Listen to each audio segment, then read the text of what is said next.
কিছু কিছু দিন রোজকার দিনের চেয়ে একটু আলাদা হয়। আজকে তেমনই একটা দিন।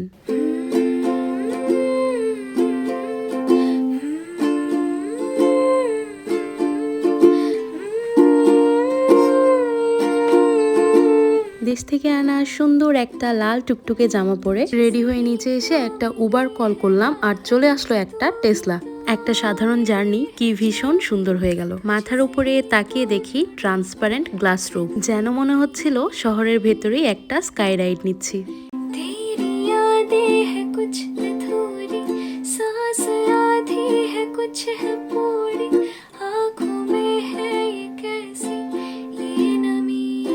প্রায় পৌঁছে গেছি।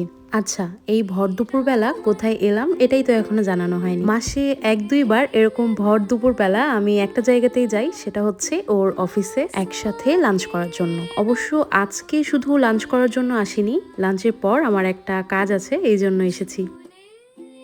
যাচ্ছি এখন ওর সঙ্গে উপরে লাঞ্চ করতে অ্যান্ড মিট মাই সিনিয়র কম বান্ধবী বেশি নসীন আপু।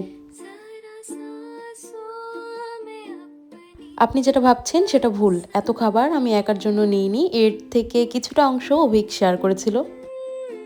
আমি সেই সব দিনগুলোতেই এখানে লাঞ্চ করতে আসি যখন আমার রান্না করতে একদমই ইচ্ছা করে না। যাই হোক, খাওয়া দাওয়া শেষ করে আমরা একটু কফি খাচ্ছিলাম, তারপর একটু আড্ডা দিয়ে বের হয়ে গেলাম। ওই যে বলেছিলাম আজকে একটা কাজ আছে, সেখানে যাচ্ছি।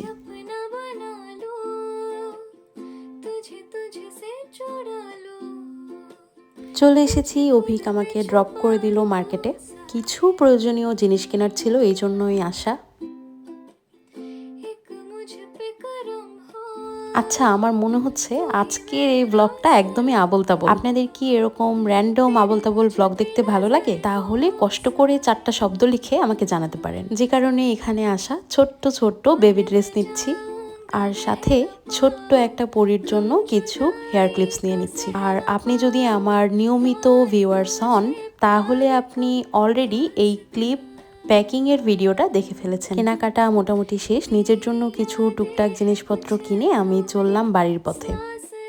দুপুরে রান্নাঘর থেকে ছুটি নিয়েছিলাম, কিন্তু রাতে আর সেটা করলাম না। ফ্রিজ খুলে দেখলাম আছে কিছু মাশরুম আর আছে কিছু চিকেন। তারপর ঠিক করলাম এই দুজনকে মিশিয়ে দিই। আর এই মাশরুম চিকেনের ভিডিও কিন্তু অলরেডি আমার পেজে আছে, চাইলে চেক করতে পারেন।